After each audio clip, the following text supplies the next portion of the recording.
Hey Scorpio seekers, happy post-birthday and welcome to December. You don't really need the flashy once a year admiration because you're like, yeah, everybody gets that. Is it even real? You much rather the consistent, loyal, deep admiration. So you deflect the attention, past month was your birthday, from yourself to others, and you settle into your seat and throne of powers that are yours regardless of whether it's your birthday or not. You feel it every day.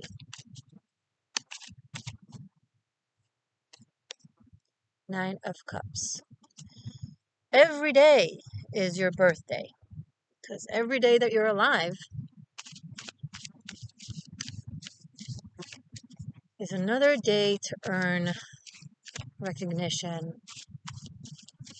for who and what you are.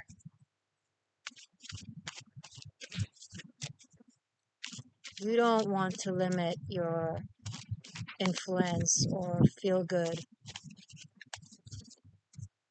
It needs to be consistent, constant, as long as you exist. That is some deep stuff, Scorps. Well, fitting for Scorpios. So this is reminding us of the old days where I used to travel a lot and move around a lot. And so I would take you guys with me, all my seekers, and we would, I would film in different areas, many times outdoors. I hope you like it. This purple tree reminds me of a plum tree, which is one of my favorite trees. Symbolizes the wisdom and tradition. Emphasis on the wisdom. I know, not everything about tradition is wise. But things that are wise, damn, eternal.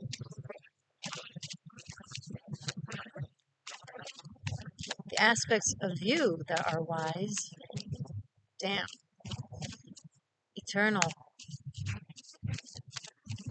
As deep and as vast as the ocean. As broad and as mighty and as tall as the phoenix. Don't act modest. You like that I'm saying this to you. And that's okay. Show us more, please, for my Scorpio seekers. For the end of 2022, December, or whenever. Working with the Rider-Waite Tarot, as you can see. Ooh, Ace of Cups. No, Nine of Cups plus Ace of Cups, that makes a 10 of Cups. So this is bliss. This is very blissful energy. Spiritual bliss. Almost revelation-like. Like you're encountering the face of the divine in your everyday life. Newfound, refound faith.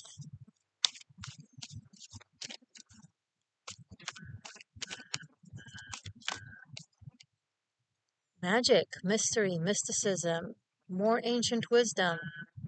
High Priestess.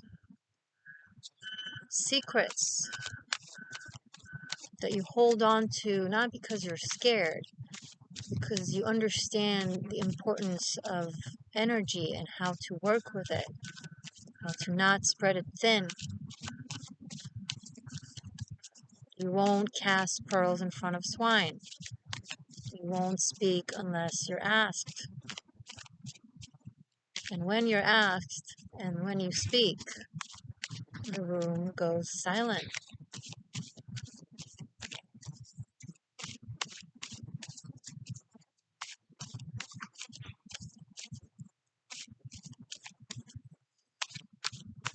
something with faith, something very spiritual, very broad-minded and hearted. There is a quiet reach for peace. So for those of you that it applies to, maybe there's some sort of peaceful resolution to something that has been attained or is attained with delicacy and sensitivity.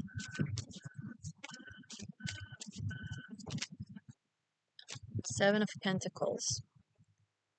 All of that energetic spiritual bliss, but something with the resources or the practical daily life doesn't feel satisfying enough, doesn't feel like it aligns with all the goodness and the energetic experience.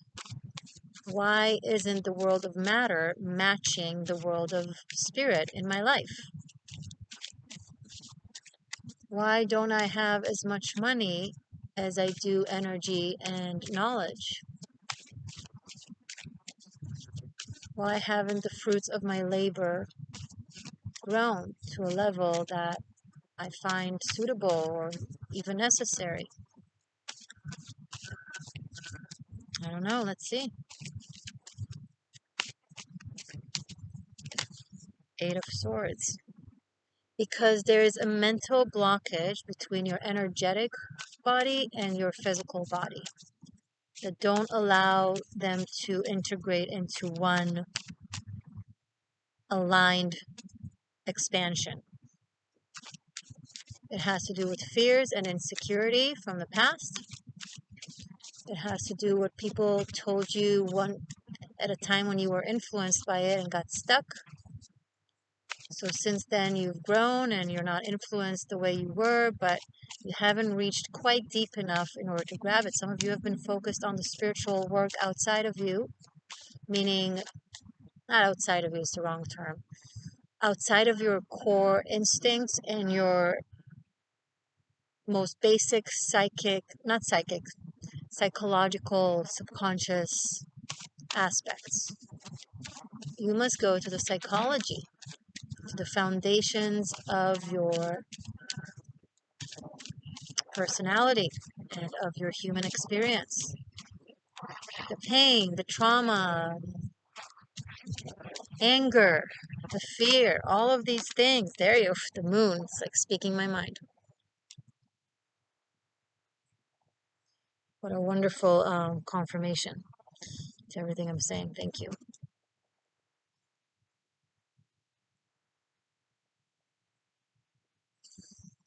If the tree is sick and you only tend to its branches and its flowers, it will continue dying. You gotta go to the roots, the hidden aspect, the not so pretty romantic ones that we all like to focus on. And you're risking spiritual bypassing, using your wisdom and spirituality to avoid the pain or the problems that are still festering.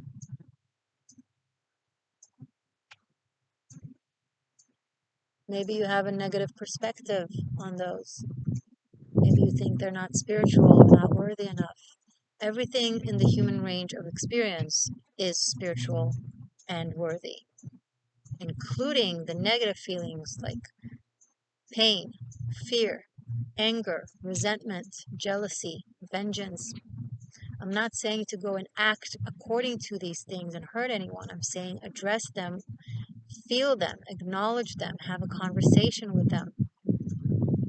Treat them as divine entities that are worthy of your acknowledgement and love, because they are. If you're pretending to treat them like that, you're not doing it right. You should just treat them like that. Spirituality is the spirit of reality. Reality is not separate from the spirit realm.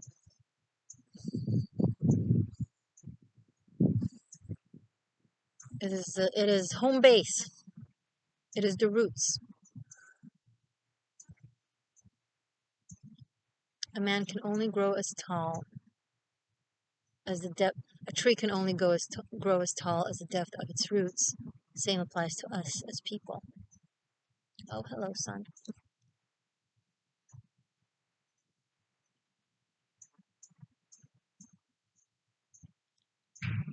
Go to the low. Dive to the uncomfortable. To what makes you scared, what makes you anxious, and you're going to be like, Morgainne, I'm not scared of anything. Nothing scares me. I've been through hell and back. Courage is not the lack of fear. Courage is doing what needs to be done despite the fear. There's no such thing as not being afraid. If there was no fear, there would be no courage, because courage is a result of fear, a possible result of fear.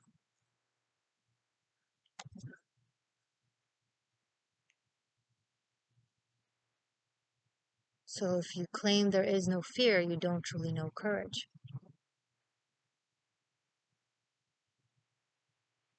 Fear is a very important mechanism. It signals danger. It signals something's not right. Same goes to anger. The wisdom is knowing how to address them, how to communicate with them, how to work with them.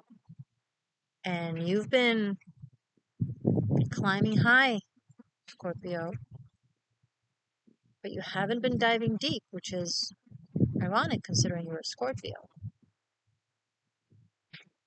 Sometimes Scorpios are put so much tests and traumas and difficult situations throughout their lives by spirit, so to push you into real depth and real heights, but it can be too much, and then it does the opposite and just blocks you.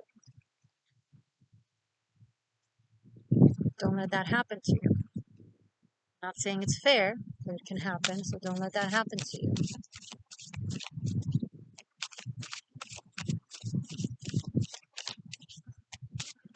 So what's going to happen this month for Scorpio? What's going to happen?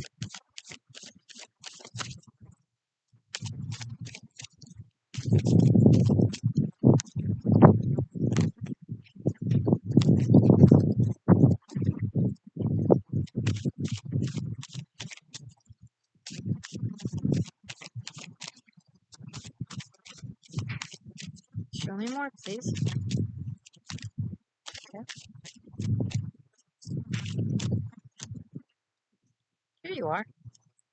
Queen of Cups. So you're bringing High Priestess to Earth, and you're expressing the philosophical, spiritual, energetic wisdom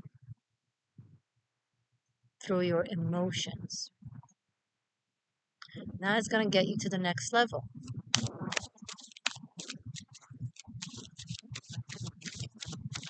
I'm picking up on remembering, something of remembrance. Maybe you're guided to remember something, someone, to tap into their energy or spirit, or if it's a person that is around you, to connect with them. Show me more, please.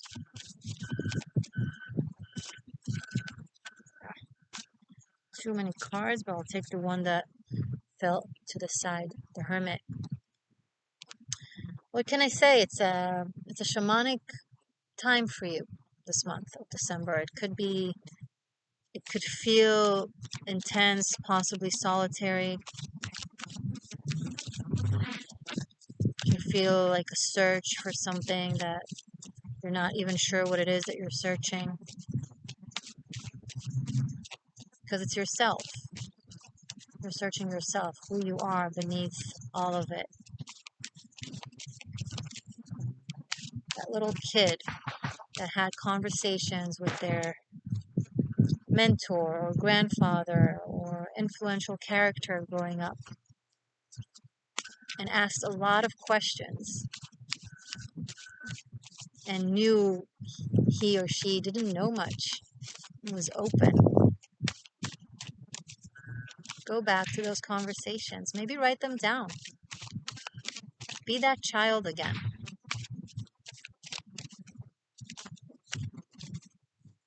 Oh, beautiful. Queen of Pentacles and the Hierophant. Very Taurian energy. Both of these cards represent Taurus. It doesn't have to be a Taurus person, but it's the energy of earthly wisdom that is connected to the body, to the desires, to the needs, to the foundation of what is, the soil that allows a tree to grow in the first place. And once again, we have the wisdom of tradition, whether it's construction, whether it's not construction, the construct of religion or the boundlessness of mysticism. And I love seeing these two queens.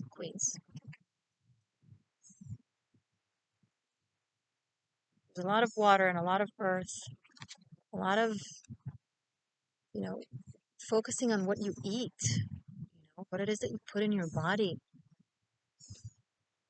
Can't expect to have a lot of energy and vitality and positivity if you consume a lot of death, for example. Meat is a dead animal. There's no way of going around it. It's the energy of death. It's the mechanism of death. It's both in the energy aspect and in the material aspect. And it gets submerged into you and becomes you. It becomes a part of your cells. It weighs you down. It slows you down. It doesn't nourish you. Some people don't know this, but all protein is sourced from plants. So the protein that you get from the animal, it's not from the animal itself, it's through the animal that ate protein from plants, and then now you're eating it, so you're getting that protein that the animal ate through the animal. It's a third-party situation. It's through a third,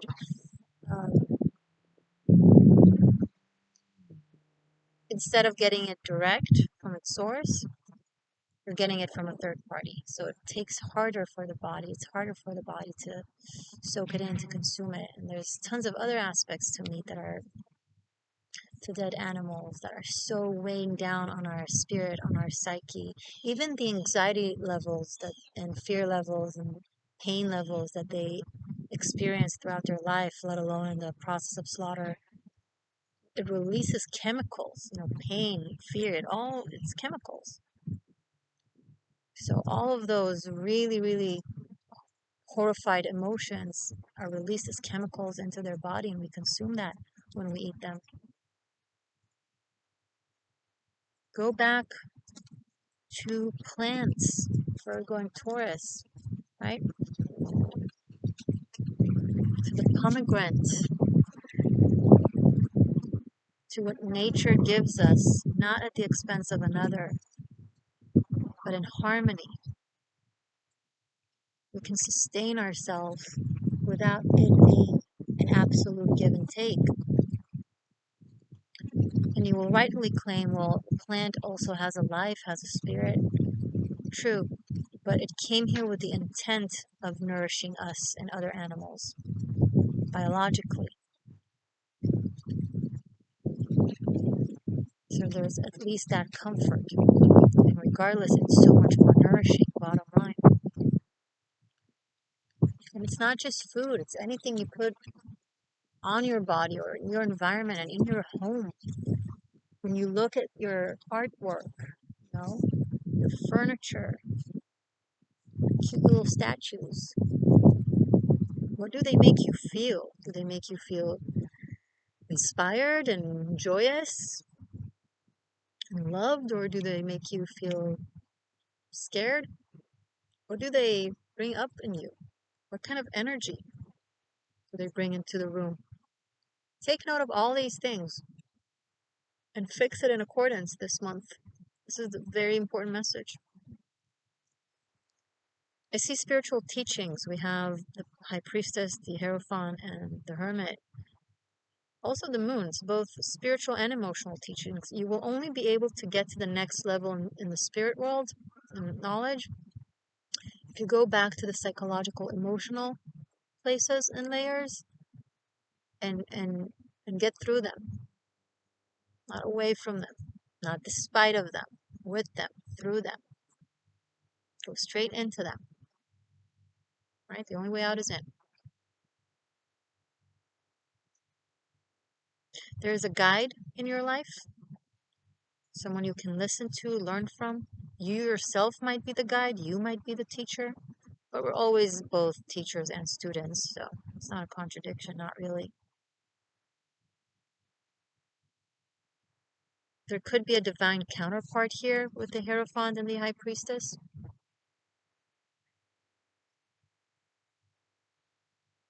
So in order for that to happen, you need to make room with everything I said.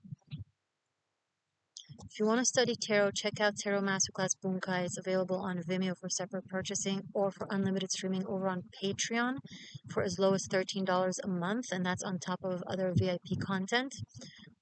It's a monthly subscription that you can cancel anytime, so I hope to see you there.